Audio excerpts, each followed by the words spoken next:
Good evening, good afternoon, good morning to everybody who's joining in. I'm just sharing the link again in the chat for everybody. If you've not taken the quiz, please take it now. It's a good quiz for us to reflect on for today's discussion. Hi everybody, please switch your screens on. It will be good to see everybody. Yeah,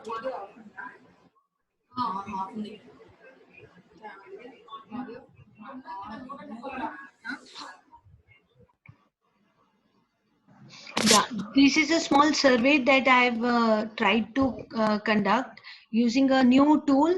It is called merimeter.com. It helps you to conduct online surveys while doing the presentation. So I'm sharing the link for everybody here. You can start with the survey and it will help us to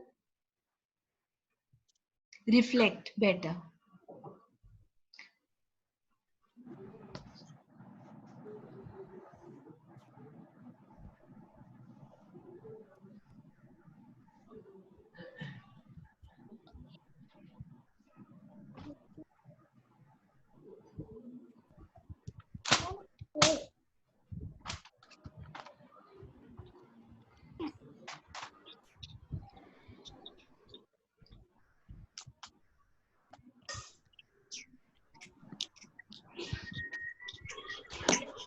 Hello everybody.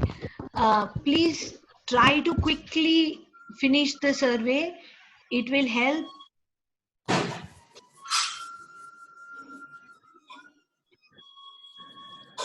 Scott, Dilay, Durga ma'am, am I audible to you all? Yes. Okay, perfectly. This is what I keep doing generally when I take my class with the students, because we are dependent on the internet now, unlike the real classroom. So when the midterm break happened here in India,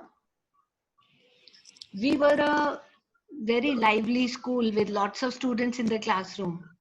And suddenly the lockdown happened, the condition became such that all the teachers across the platform were challenged to learn new technology. ना चालू ना तो लगे. So it was like we were actually learning the Zoom platform or Google Meet platform or Teams, and it changed my classroom tremendously. This is a survey and I am requesting you to please quickly click so that we are waiting for others to join for 5-10 minutes. And this survey will help us to reflect on what we are looking at as maths educators in this classroom, how the classroom has changed to class Zoom, and what are the challenges we are facing in addressing the ATLs in our classrooms. I hope you are able to see the survey. Полина, пока. Hi everybody, I hope you are able to see the Merimeter survey.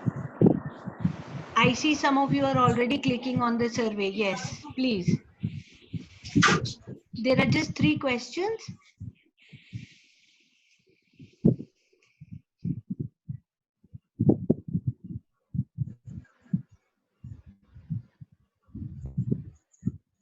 I had sent a small email link also to those who had registered for the Padlet, so that when we have the reflection session, we have our discussion points there already. So I'll be sharing those also.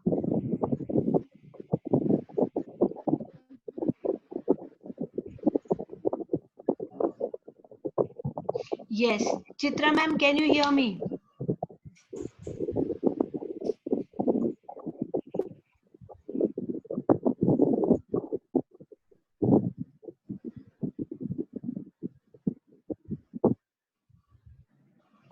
Any initial thoughts for the classroom, mathematics classroom, how it has changed with the virtual platform? I would like to hear from you, please. Marina, how are you? Would you like to share your thoughts about the Zoom sessions happening, mathematics teaching happening online?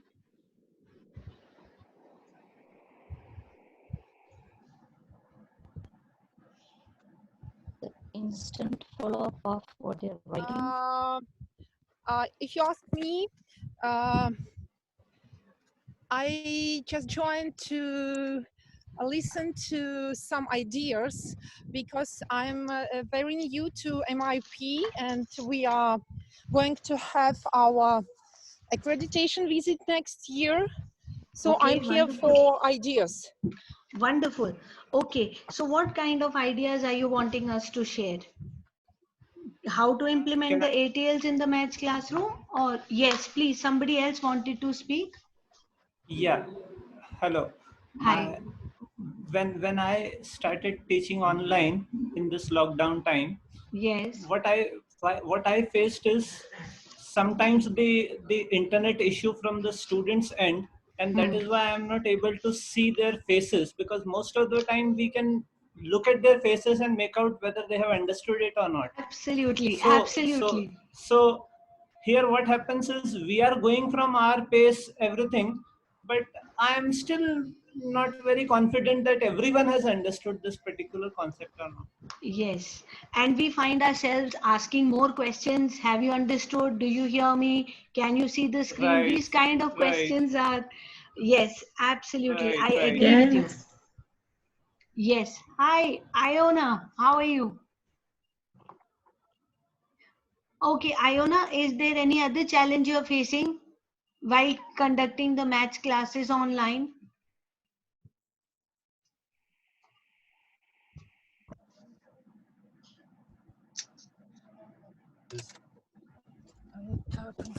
Anyone else would like to contribute? I can say that for me, the parents was the biggest problem. It was initially then these lockdowns started, but now since whole the month passed, I found it very comfortable to manage the class. I have about 10 students in each class, Okay. and they work hard. I think if they start to behave, I just switch off the microphones and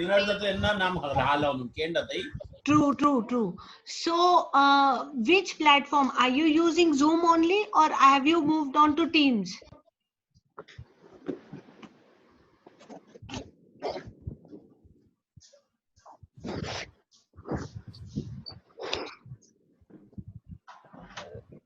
Hello? I can say I use Zoom Often. only, and for me it's much easier to have Zoom lessons than to prepare worksheets or some videos and questions. It take me more time than just have lessons in Zoom and communicate during lessons with students. Absolutely agree. Now, for our friend who wanted to learn about the ATLs in the mathematics classroom, first thing, I'll just share this small PPT. I wanted to use it as a precursor. I hope, are you able to see the PPT? Are you able to see my presentation? Yes, yes. Okay, wonderful. Yes. Excellent. Now for our friend who wanted to learn about the ATLs and all of us who are continually learning every day something new, the ATLs, I found this very nice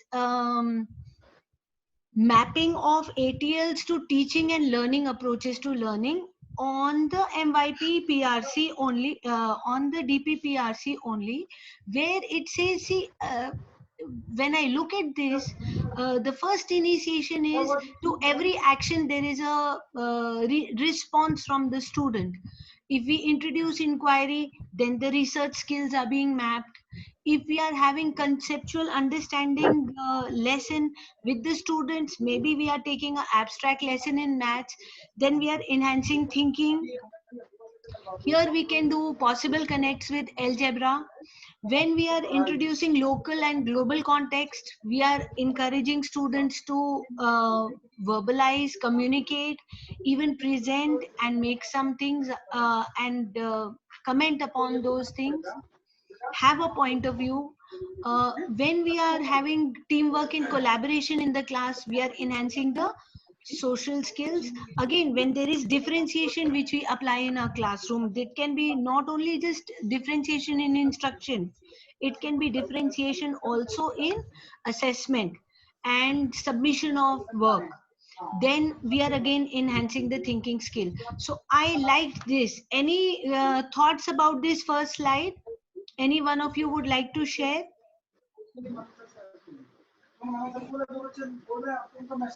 So we can only see the survey. We can't see the PowerPoint.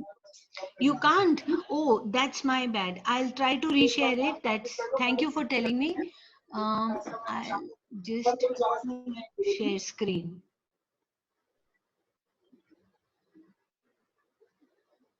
So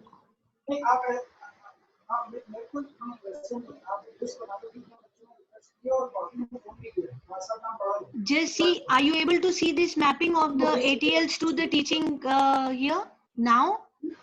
Yes. Thank you for telling me that. So this was the teaching approaches 1, 2, 3, 4, 5, 6 that we are. And are they 5 ATLs or 6 ATLs? Just a short quiz for fun's sake. 5. But I have 6 here. Can you tell me which one is repeating?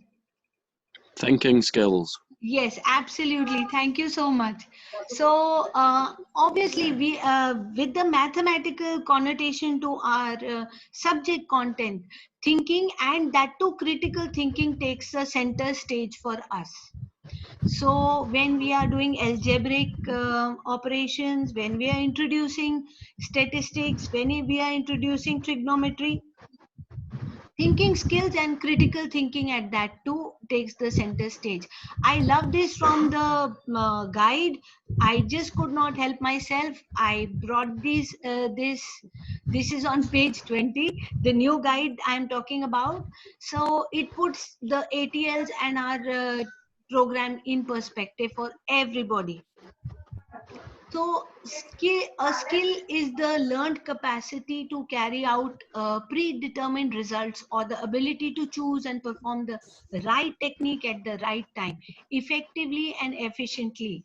Now, what my thought for this is that there are very many methods in mathematics to solve a question. This morning only in my one of my classes, when we were revising for the TA, I told the student that look, the trial and error method may be very good for me to conduct an inquiry in the class, but if you are attempting a timed paper assessment, then you will refrain from using that. So automatically the kind of methodology a student is using while answering in assessment gives me an insight about his ATLs and tells me whether he is proficient or novice or he is capable at that level. So these are the small nuances, threads that I think we should as educators try to catch them. While ATLs are relevant across all MYP subjects, no doubt, teachers may also identify ATL indicators, especially in mathematics. This is what is being given for us: thinking, social, communicative, self-management and research. Now, what I feel that with the virtual classroom, this self-management takes a hit. In my classroom for last 2 months, the self management part has taken a big hit. I am not able to see how they are practicing, whether they are focusing or not. Some of them enter the classroom late, so I am trying new strategies to somehow get this in order. One of the strategies that I like, which I use in my classroom often, is hosting a quick quiz. Like I hosted a quiz for you right now. It helps the students to get interactive, and I am able to see who all are there. the two main prongs for the mathematics curriculum: thinking and communication and reflecting. Critical thinking, like I said, it is very, very important. It helps me to do the balancing act here. There has to be a balance between doing a learning engagement and investigation, and actually the exam content delivery, where the student is able to transfer that learning engagement reflection to his exam paper to get his grades. So this balancing act between the skill and the content is the fine line for me. So I'm still waiting. Anyone who has any emergent thought at this moment during the presentation, most welcome to please unmute themselves and add to the discussion. It was definitely not meant to be a monologue. So in terms of the previous slide then, the previous slide gave two of the main skills. I think you said thinking and communication as purely maths. My question really is, how do you explicitly teach these skills? Okay. There are 2 3 steps that I do. One step is while solving a question for a student, maybe now, again, I will talk about my techniques in 2 different contexts. One is the classroom, the other is class Zoom. So in the classroom, traditionally, if I'm solving a challenging sum for the kids, I will skip steps and I'll wait for them to fill in the blanks. That's a very, very interesting technique for me. I see where the child is moving on from one thought process to the other. I don't have to give all ready-made answers there. The second is to visualize thinking in the class Zoom. When I'm presenting the slides, again, the word problem will have only 1 or 2 thinking pointers for them. It can be an acronym for rice, it can be an acronym for grasp, whatever we use as solving sums for identify given and asked and making connections. So the middle part, the main transitioning part, I generally hold back. I wait. That's one very good technique that works with me, because then the child is curious to find out what next. Why isn't she?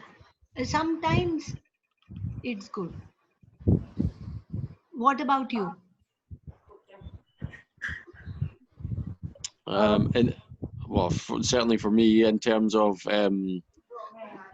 teaching the skill of thinking and the skill of communication, it's hard. It's a hard thing to do. I think all of the ATLs are difficult to explicitly teach in Yes, terms of mathematics. absolutely agree. But I But can add over here Yeah, please do. for critical thinking skills when we are giving them task where they are Hmm. doing investigation, where they are Hmm. determining the pattern and they are learning how to Yes. generate a rule. This Hmm. critical thinking skill is applied there, and that you can Yeah. do when you have to teach them any rule rather than giving them a direct rule. Let them derive the Hmm. rule. Yes. So it And works here, very well with sequences. It works very well when yes. any basic rules like even factorization, so expansion, it works. So we tried that in a single term, at least 2 to 3 formative investigation tasks and summative are given where they are applying their critical thinking skills. Excellent. That reminds me, when we are doing surface area and volume, I never ever ask them to memorize the formulas. It has to be a logical approach of deriving them. so my question then, so I mean, I understand the process of assessing these skills, because you can assess most of them relatively easily. Certainly, critical thinking. We do lots of problem solving in maths. That's the aim of the game in the class. Communication exactly the same. Um, but how do you explicitly teach the skills? That's the hard part.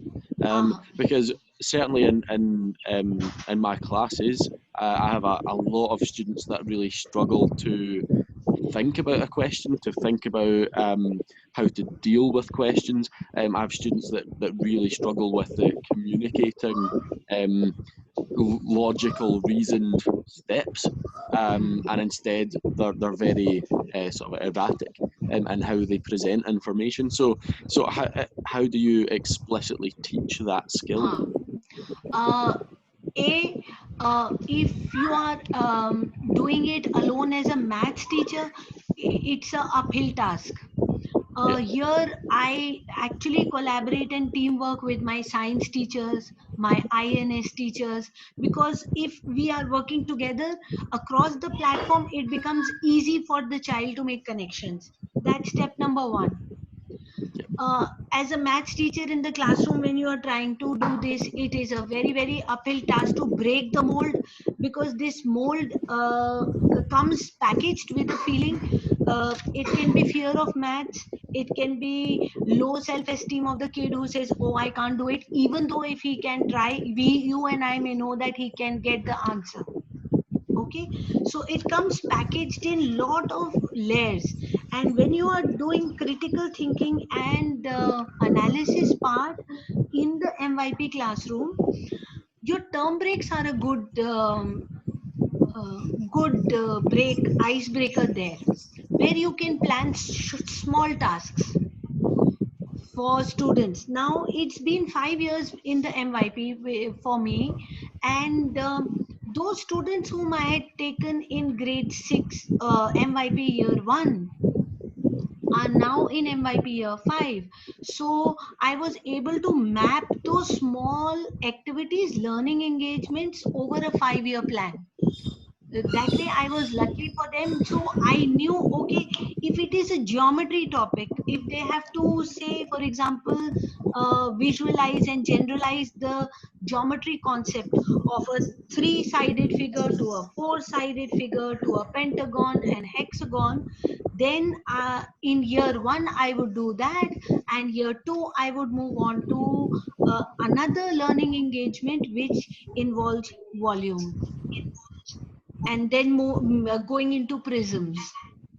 Okay, so the big chunk, if you try to tackle it together, that okay, now I'm going to look after thinking, critical thinking from here on, it won't happen like that. It is small baby steps integrated into your lessons, and the whole class, you may not have 100% success, believe you me, I have had some ups and downs definitely in my classrooms, and the whole class may sometimes not get the learning engagement the way you have set it up at that particular moment.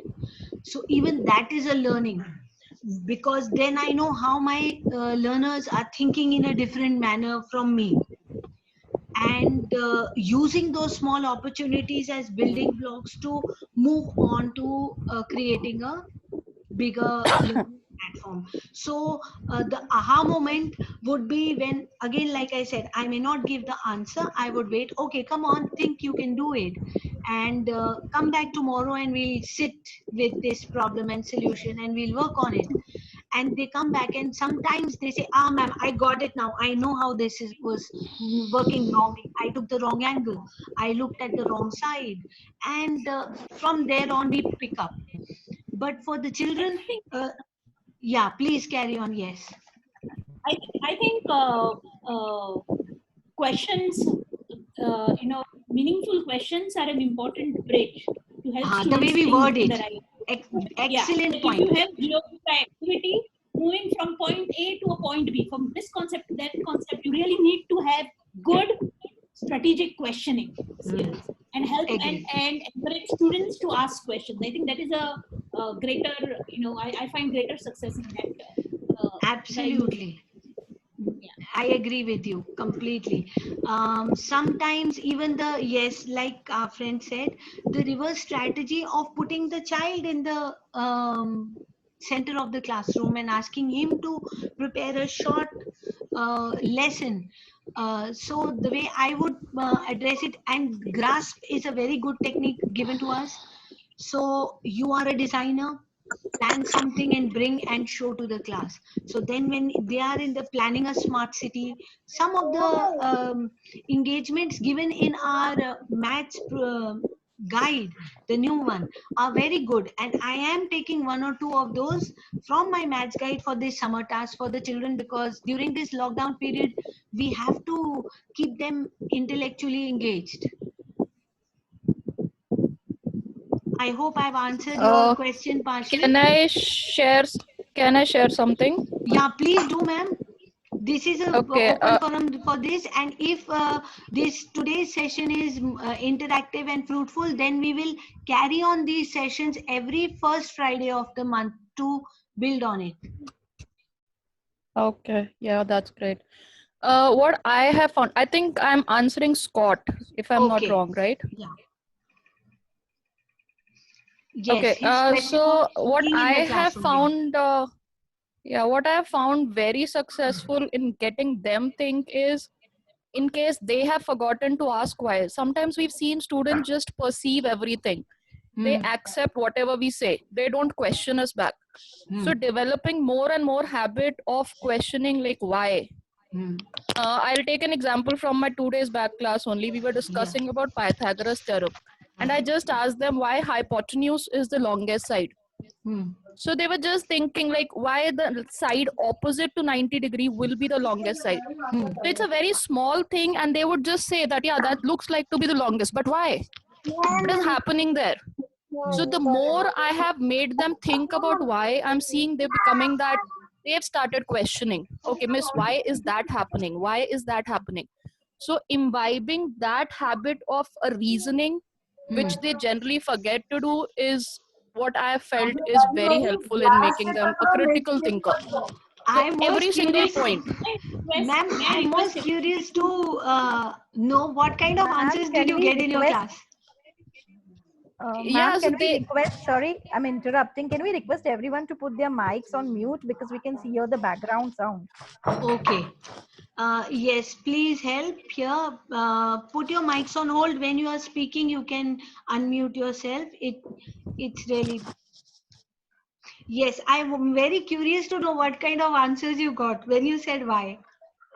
yeah, so they were like, it looks like the longest, and that is how it is. So they were not able to think. Then I took them further to connect it, like, okay, in case the angle is not 90-degree but 100-degree, or and the angle is 20-degree or 30-degree, how would you decide which is the longest side out of these three angles which you have in a triangle? So where will the longest side? So then we kept it, kind of went into inquiry, because I kept changing the triangles, I kept changing Yes. the angle sizes, and then they could realize the largest the angle, the largest the side opposite to it.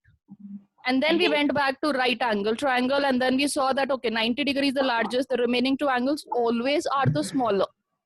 So Yes. those little pointers, they just make them think that there are reasons to everything that is happening in math. It's just not they have to accept it blindly. I think Agree. GeoGebra and these kind of if there are simulations or Desmos are really helpful because the students can examine and explore themselves. At Yeah, their own yeah. pace. I agree. At their own pace. It is very student friendly. GeoGebra and Desmos both are very student friendly that way. And they are interact. They do make a lot of figures using those. So the new generation has taken to technology well. Hello. Hi. Yeah, I have a question regarding like we have basically 5 categories of ATLs, and there are numerous subcategories within each Yes. one of the category. So we do take care that we are catering to all the criteria twice in a year and everything, but when it comes to ATLs, it's not possible always, especially in math. I have found that we could cater all the ATL skills. So if anyone is having any clues over here how to include more ATLs in math lesson plans. For this, I have this slide for you. If you go, I don't know whether you are using manage back or not, but if you are using the manage back, then also these subcategories are given on manage back. Otherwise, this is given in print. Can I just interrupt the discussion, please? Can we Yeah, all sure. mute? I've also made this mistake several times. Just Uh-huh. if you can mute everybody, take a 5-second break and just mute that. There's a lot of background disturbance. Yeah, thank you. Okay. The host can mute everybody. Okay, but I don't want to. Otherwise, then how will you participate in the discussion? Ma'am, Whenever we can somebody, unmute. Yeah, we can whenever unmute somebody ourselves hits in unmute case if we want to. automatically. Okay, so I'm going to mute everybody.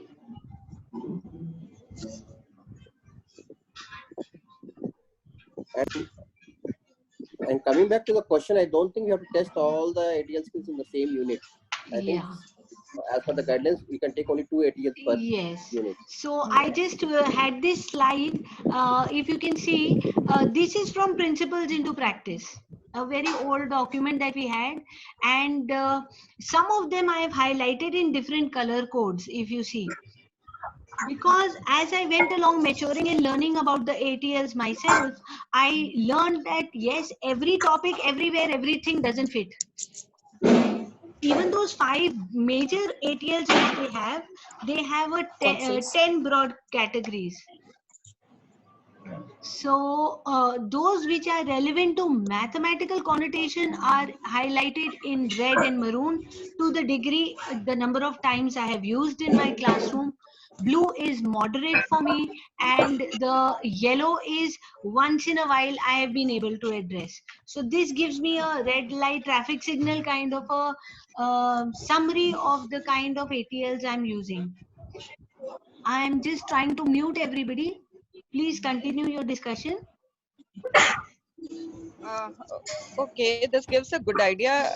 Actually, my question wasn't specific to a particular unit. I know within a unit it would be very difficult to accommodate as many skills, ATL skills as we want. So definitely 2 to 3 ATL skills we would be approaching. But I feel over a period of MYP span, we should reach to the maximum number of ATL skills. The point I would say is that because the ATL skills are common to every subject, that it's not a case of they're just skills in maths, they're just skills in English.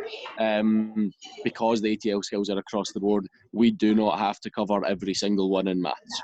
That's correct. Correct. And yeah. I also think some are more accessible in certain disciplines than are others. So I think if it is a natural fit, it makes more sense to use those. You don't have to force yourself to use all, because this is over a 5-year period and over 6 subject disciplines.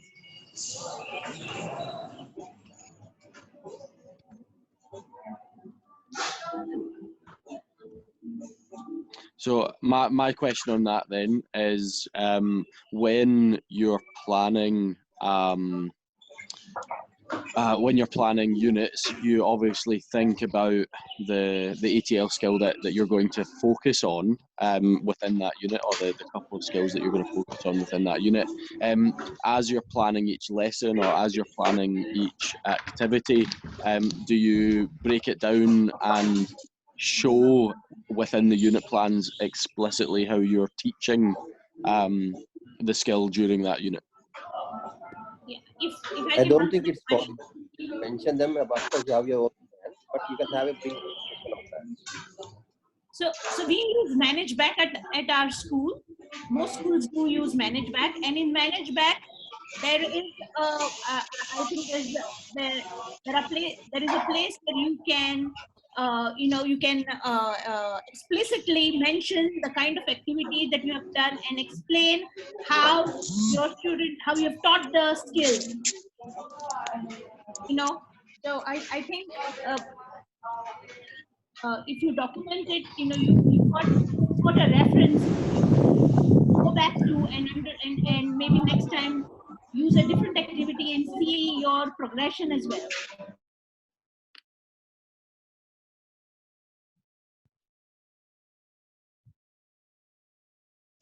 Hello?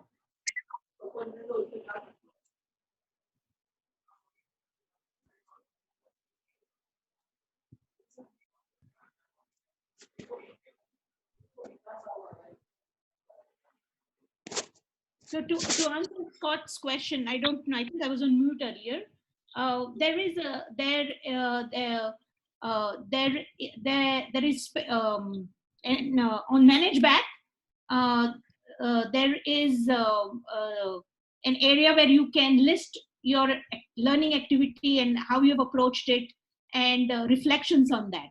And I think that is a good way to understand how your students have met the objective or not. Next time, if you want to have a reference point, it's easier for some other teachers or collaborating teachers to have a reference point, and use it as a starting point, and then try another activity and see if the objective was met.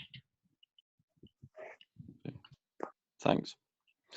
So on the use of Manage Back then, so in my school we just use it to store plans for the course. We don't have the students have access to it. We don't really use it all that effectively. I think Manage Back is a terrible system to store information and share information because it is not user friendly.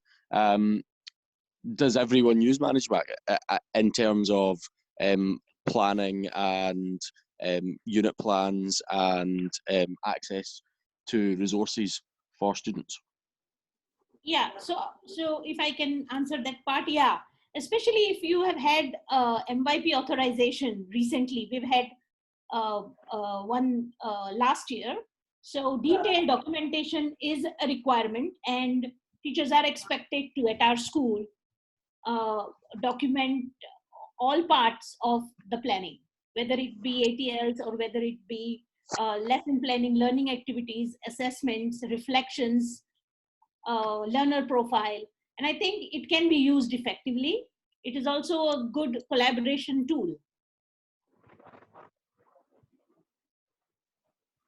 That's interesting. I would say it's not an easy tool to collaborate with because it's really not a nice user interface in terms of sharing content or resources. They have to be individually loaded. They can't be edited once they're in there. It's not. I find Manage Back a really difficult tool to use across the board. I just don't. I don't think it's nice. I understand the need for unit plans, but I think looking at them on Manage Back is really difficult. It doesn't make it easy to follow. What do you use? And what's that? What do you use? Oh, we use Manage Back, but I think it's horrendous, and it bothers me somewhat.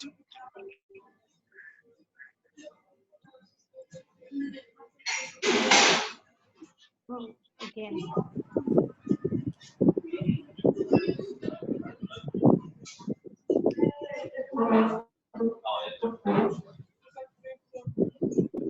Maybe request again people to please mute their screens, please, and thank you.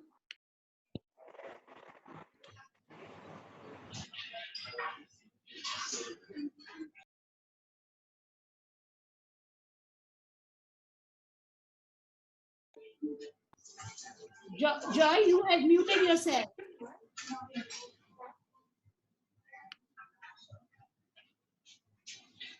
Now, am I audible? Araina had raised her hand. May I ask Araina to speak now?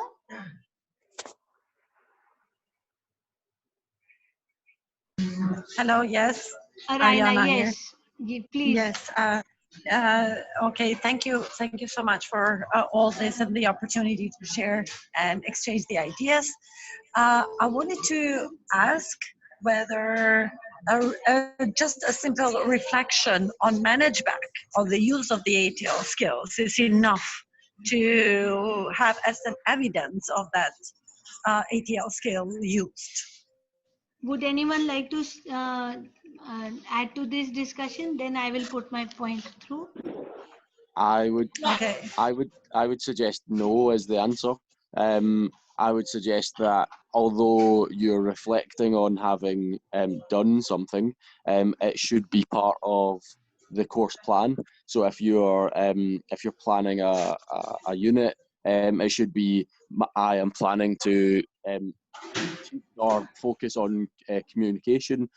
You've got to think about how you're going to do that as you're planning. So it should be in every Yes, section. but also, yeah, and also, but how you're going to do that and Yeah. what are the outcomes expected would be enough on the reflection part, or should it be, I mean, is it better, or how are other schools doing it? Is I'll it better, just, yeah. to back it up with students' work or something like that? Yes, Araina, at this stage, say for example, I set up an inquiry in my, hello, am I audible? Yeah, yes, you are. Okay. You are. At this stage, maybe I am trying to set up an inquiry and I have put my pointers in manage back. I have got the check mark for thinking skills. I have also entered very beautifully that I am going to address communication. My children will be able to reach the certain 1, 2, 3, 4 outcomes. All that is great. But there is one small box at the end of this unit which says after unit reflection. All right, so Yes. that becomes Yes. the cornerstone for me because I don't know how in my, again I'll get back to that. I'll take one example of an inquiry which I had set up. We all teach trigonometry to grade MYP 4 and 5, yeah. So it was making of a clinometer and measuring the height of your room, building, or the basketball court, or the ring in the basketball court, any. So the children had to make step 1. They had to make DIY, make a clinometer, and then after that they were divided into collaborative groups where they had to conduct this inquiry. So as per my knowledge, I thought I had planned something very grand and beautiful and I'll get some very excellent results and my children will be happy. Yeah. Thank you so much. Once all that is over, keep some of the good, average, and not so good Not so good evidences. example. Yes, evidences ready with you. So you can back your inquiry, back your claim with those evidences. Yeah. Thank you so much. Thank you so much. ATL progression chart also helps across all MYP, across the student level. So this is so how do you maintain the ATL progression chart in your school? So we do have for we every teacher identifies so SGOs, there are SGOs, and there is a planning at the beginning of the year, and there is a different ATL progression chart where teachers fill in the skill that they are targeting for their unit, and at the end, our MYP coordinator or ATL the coordinator, they kind of compile and collaborate all the they collate all the information and they see which are highly used, which are less frequently used, and then we have discussions over that, so that is thought for food for thought for the next step.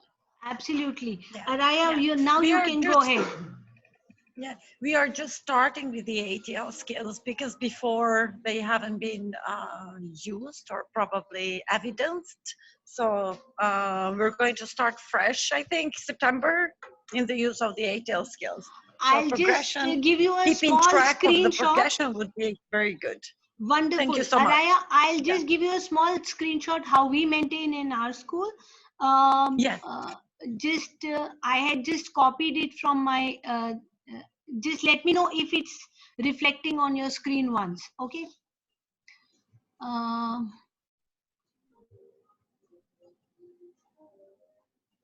Just see if you're able to see the I am seeing the presentation. the presentation. Okay, Yes? now this is an Excel document. I hope you are able to see Okay. it. No, No? I mean, not yet. Okay. No. Just give me 1 second. I'm trying to share it. Yes. Yes. Yes, Yeah, now I see it. so now again, this is all from Manage Back. You see the main headings, all the ATL strands Yes. mentioned very Yes. clearly. Then you can Yeah. go both ways. You can go grade wise also, MYP 1, 2, 3, 4. Okay. And then you Yeah. can also go subject wise also. So both Okay, very good. horizontal as well as vertical alignment is happening here. Yes. Thank you so much. So this makes I sense? have a question. Yes, please. Priyanka. How many times do we have to, take this? I'm very new to this. So it's like twice a year. Do we have to consider the ATL, or like research skill twice? We have to, assess See, or something like that. anyone would like to answer before I pitch in? Yeah, I would like to Yes. share. Okay. Please. IB has not made it a compulsion to for any number of times it needs to be assessed. First of all, it need not be formally assessed. Secondly, we can do as many number of times we want. We should ensure that right from MYP year 1 to 5, we are able to cater to maximum in our subject. But it should not be too many at the same time in a particular unit. That should be taken care of. So it it's is like not, yeah, or it is not mandatory to finish or complete any number once or twice in a year. Yes, criteria have to be covered, but not the yeah, ATL. sure. It's But then in generally, I would like to yeah. add on. I would like to add on this. So, generally in one unit, we try to focus on 2 or 3 ATL skills. Why only 2 or 3? Because the more it will include, then we may go haywire. So we would be focusing on 2 and 3, and whatever activities or the questions we would be doing. So we will try to keep our focus on those ATL skills. Agree. It's like that. We have an Absolutely agree. inspection in our school, so if we are conducting a ATL thing, so we need to keep an evidence. So that would be in terms of student work, or the teachers would also work. I didn't get your question. The last part got muted. Okay, it's Please okay. say it again. The thing is, like we have this inspection this year, so they are talking about the evidences of Evaluation. ATL Yes, skills. yes, Yeah, absolutely. evaluation. So do we have the student work as a evidence, or pictures of them doing that activity can also be considered as evidence? Both will work. Both will work. Okay. Here, I would like to add one thing. Both will work, but you have to annotate everything. Oh. You get my point? Like I said, let's go back and take the example that I conducted that clinometer activity in the school. Okay, and I got good, better, best samples ready for my evaluation. Okay. Now that picture itself, the person who's visiting my school can see, okay, students were busy with some instruments. What exactly it is, I don't know. You get my point? Okay. So on the side, either when we are presenting a PPT, so I copy and paste my evidences and the pictures there. Yeah, that's the electronic medium. Or I actually have printouts of the snaps with the activity and the question papers that the question bank or a short test that the children had solved. I keep it at that. So I have 2 levels of producing evidences. One is the paper evidence. The other one is keeping evidence using Manage Backend on PPTs. Yeah. So on both the sides. Yeah, please. Yeah, I would suggest that you have an evidence folder. Yes. For every grade, for everything, just have an evidence folder.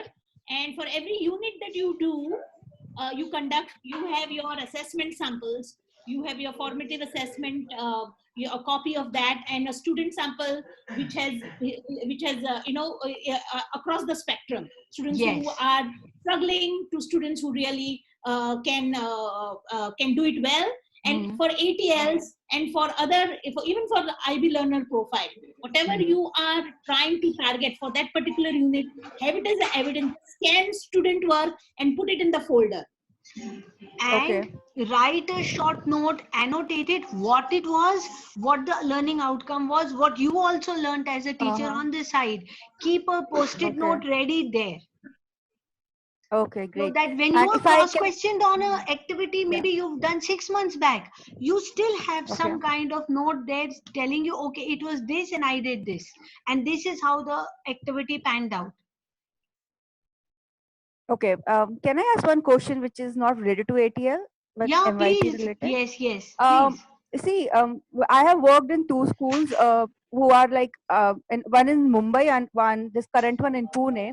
So for the assessment, as per IB, we have to, assess a strand twice, Hmm. right? Twice in a year, Twice A, yes. twice B, twice in a year. Hmm. But my Mumbai school said that they conduct SA1, SA2, then term 1, SA3, SA4, term 2. And in SA1, they make sure SA1, SA2, all four strand covered. Like in one, you say AB, other you're Hmm. taking CD. So Hmm. in throughout the year, you are testing four times, 4A, 4B, 4C, 4D, saying that if somebody is absent in term 2 or term 1, at least they have a backup, and that is more authentic rather than like choosing from two, and if One somebody time, didn't yes. attempt, yeah, so you only have A, which is not something genuine. But then if you have four, and out of that if somebody has not attempted, at least you have three or two to have a more authentic result. So how far it is valid, like, is it? Yes, I'll again ask somebody to pitch in, then I'll put my thought. Not Yeah, I don't mind. See, if you're yeah, going to please. assess so many times, so do you mean to say you assess A, B, C, D on every assessment? No, they said that for SA1 you take one strand. Like for SA1, I'm taking A and C, and then for SA2 or something like ACD or one, I take B. Hmm. Okay, so in that But case, then SA1, how do you SA2 is assess? What is not clear to me is how do you assess A or B or C or D four no. times That per? is a class test we do. Like we conduct it at our own pace. We choose a topic, and it's like a SA1 assessment taken in the Hmm. class, and like B, and then we Hmm. record it on ManageBack. And then SA2, we also give them a time and suppose CD. So we have ABCD as SA1, SA2 combined, two strands per test. And then in Hmm. term 1, which happens in December, we have ABCD. So now we have Okay. SA1, SA2 combined ABCD, and so we have 2A, 2B, 2C, 2D in that case. For every term, right? But for according to No, MYP, you're only required to assess each criteria twice. So Huh. over assessing, I don't see an advantage. I think so teaching and learning is more valuable than The assessing students over process. and over. The Yeah, process of over assessment. Yes. yeah, yeah. That is so also And school. FOPA. So how do we plan? Like, it's my current school. They are like want us to conduct SA1, SA2, then term 1, SA3, SA4, and then term 2. So I am confused at how do we plan our top then accordingly. Then if they are yeah, conducting that SA is. I also at think that is terms more of a school. You can take this related. Huh. discussion back. Yeah, With the and coordinators. set us.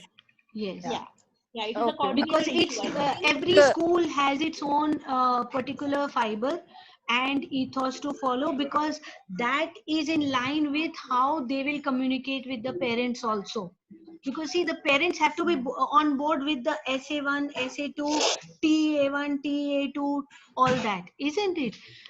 yeah. So in that you will have to sit with your coordinator and understand that how she wants the mapping. See, You I just can, was but so as a maths teacher you can play smart by dividing your topics in such a way, like ma'am said previously, that your teaching and learning is continued.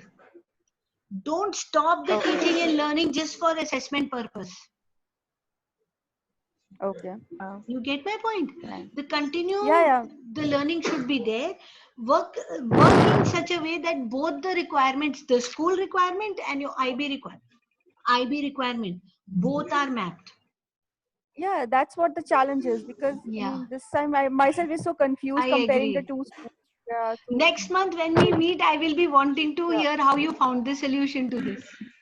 Okay. Also wonder if it is this issue is not personal to you. It must be across the school, right? Yes, all other See, we teachers are must be new. feeling the pinch. Arre, I I don't know because maybe this is they have started 2 years back, so they are also in a learning phase, I guess. So can't say Uh, anything. I want to share the example of the practice followed in my school. Yeah, please. So, Yeah, please. uh, we keep a list, Excel sheet basically, and unit wise we focus the strands. So let's say in unit one we have focused on criteria A, C, and D, right? And in unit two, let's say just criteria B and D were there. So we would Mhm. be keeping the number of strands we have assessed in that particular unit, and we would be having a total. So total generally 5 to 6 units we keep in a year, and we would be, at the end of the year we would be keeping. So it's not like at the end of the year before planning starts of the unit, we will be just having a rough idea how many times each strand is getting assessed at the end of the unit. So Agree. this way we make sure, at least 2 times in a year we are assessing a particular strand. Absolutely That agree. is in the terms of term one and term two that you have school exam, right? Yeah, so we have like essays after every unit. So Mhm. five Okay. 5 to 6 essays plus term one and term two. So Then although in for term one and essay you term need to two take FA also. we won't be considering for FA. FA we definitely focus on either criteria B or D, but Okay. we would be focusing on essay levels as well as term one and term two. And in term one and term two, we focus to include all the criterias Yeah. of all the Yes. units. Yes. And for essays we can focus on one or two strands, right? Yeah, it depends on the teacher's perspective. So whoever Yes. is going to plan the particular unit, the teacher would be assessing what all criterias and what all strands need to take into consideration. And one more thing, like now we are on Ma'am, a phase would of like doing to curriculum request that mapping. So shall we okay, continue with the ATL presentation because we all have Yes. come with some motive in I sure. have, mind. yes, Sorry. I've got the presentation at the back, and I must tell you the Zoom session is set in such a manner that it will automatically end. So it is a time bound event. Okay, so I hope you are able to see the presentation. Is the screen visible Yes, ma'am. Yes, with the yes, yes. presentation? Okay, so here we were talking about the strands and how the strands have to be mapped in, and this is what I said, that over a period of time I have been able to zero in and sift through this in such a manner that whatever is beneficial to my learner in the classroom, I have been able to map it out. Any closing thoughts? Could you please make it bigger so that I can? Okay, is it visible? Not yet. It's yeah. Now Yes.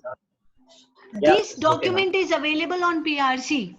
You can download it. I found a very nice document on PRC the other day.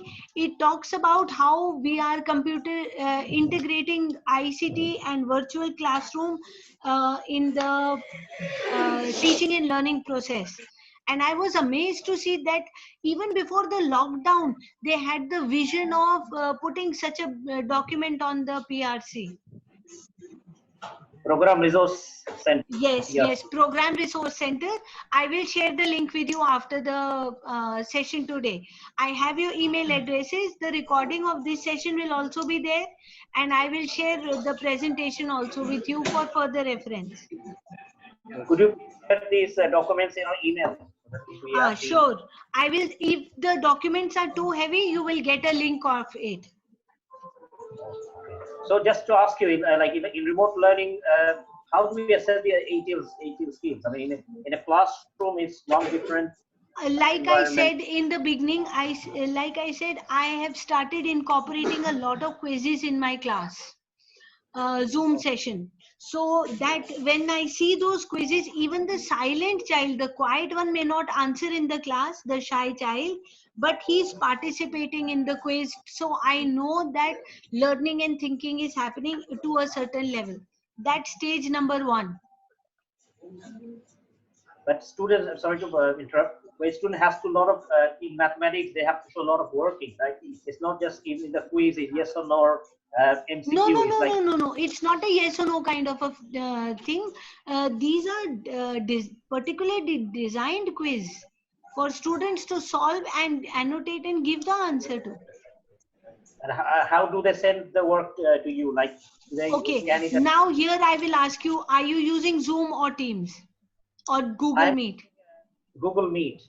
You're I'm using using Google Meet. Okay, Yes. so when you and are you using ManageBack as a tool? Yes, I'm using ManageBack.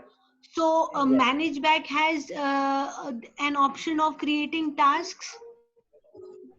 Yes, it has. Yes, I Huh. create tasks. Yes. And in those tasks you can share the links of pre-designed quizzes.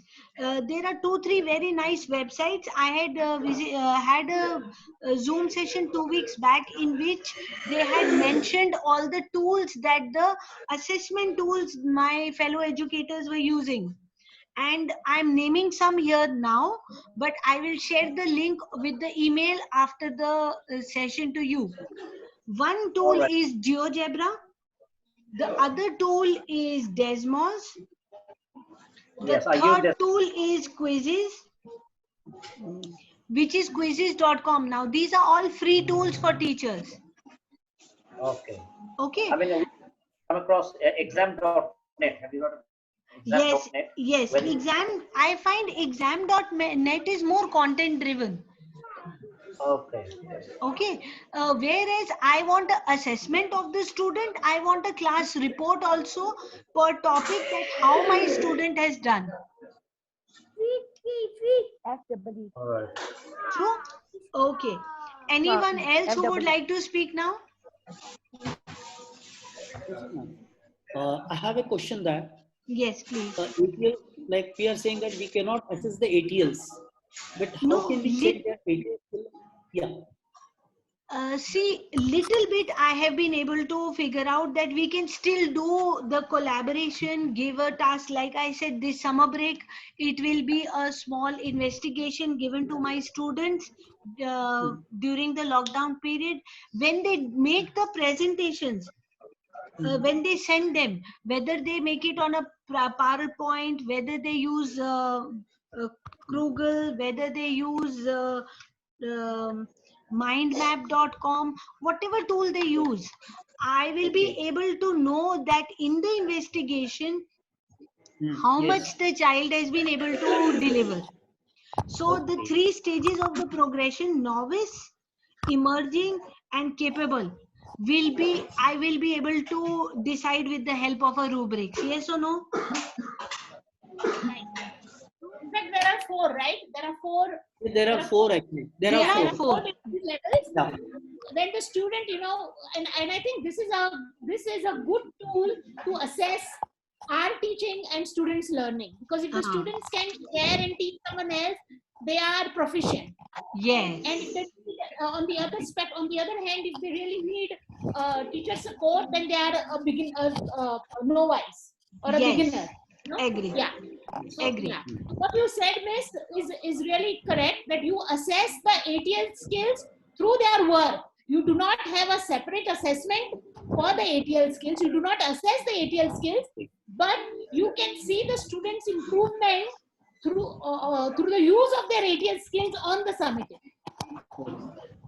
True. So what I was other day I was sitting and thinking, it's not a big deal that I'm not teaching in a traditional classroom.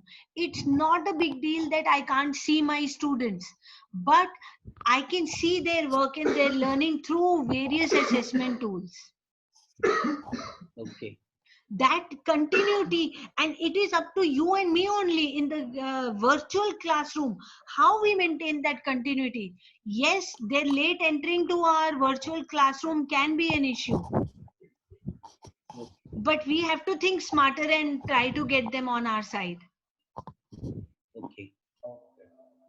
So could you please send us email us some assessment tools after this? Yes, so sure, I will do that. Can I share 1 or 2 tools that have been very helpful to me? Please, Swati ma'am. Yes. Shifali. Oh, Shifali ma'am. Yes, please. So sorry. Okay, I have found this diagnostic questions. It's like a quiz, but it gives you an option to write your answer under it. So they ask you for explanation. So someone had a query that how do we look at the working out? So this website gives you an option where the students are expected to write an explanation. So you can look at the explanation in case you see that the scores are really low, and they give you the whole Excel sheet for what question a person has got wrong, what question a person has got right, and even you can see the working out for a specific person.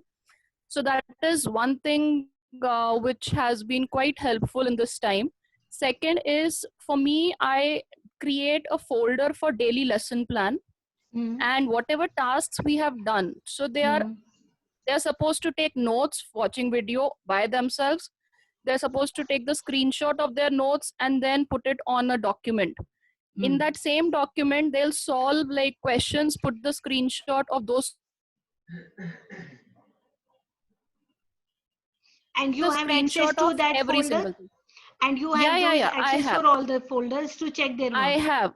Yeah. So what happens is after the class is over, I will go back, look into each person. So every person's work is in one place and they have pasted everything in one document. So I'm not going around into 10 different places. So it's all in one place. So I scroll down and I have a quick look at the documents, make my comments, and I move on. So that has been a very helpful thing to have a one-to-one feedback with the students, because I can talk to them. Okay, you have missed out this working. So I have done that with a lot of students, and I've told them that you have missed out your steps. You have not shown how the factorization has happened here. So you can't jump in your steps. So even though it's an online teaching going on, but still I'm able to assess their work sitting at home. And they are also feeling, okay, this is where I've messed up. And second thing, Khan Academy has worked a lot, because while they are solving questions, I can see the progress. So if they have a 50% score, so I push them to immediately go back and redo and retry, so that at least they are there at a 75 and 100%, because that ensures that a basic understanding is done. So have you also made the classes in Khan Academy for your grade years? I have. That has helped? I have made classes. Yeah, that is very helpful. So you make classes and I assign only one concept. I make them watch the video.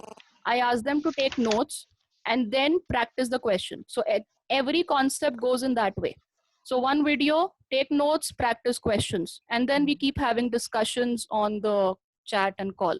So I've seen that as a very good combination and successful one. So in case anyone finds it useful, can go ahead. Thank you so much, Shefali ma'am. Anyone else who would You're like to welcome. contribute before we close? I think we are going way above the time, and automatically the Zoom will stop recording. That's what I've heard. So any final thoughts?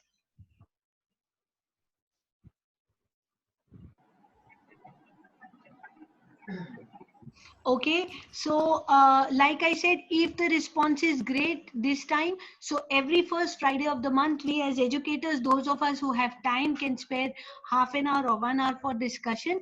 We can join back. I must thank everybody for taking time out and spending time in a very fruitful discussion. Thank you so much. Thank you, Joya. Thank you, ma'am. Thank you. Thank you, Joya ma'am. Thank you, ma'am. Thank you so much. Thanks.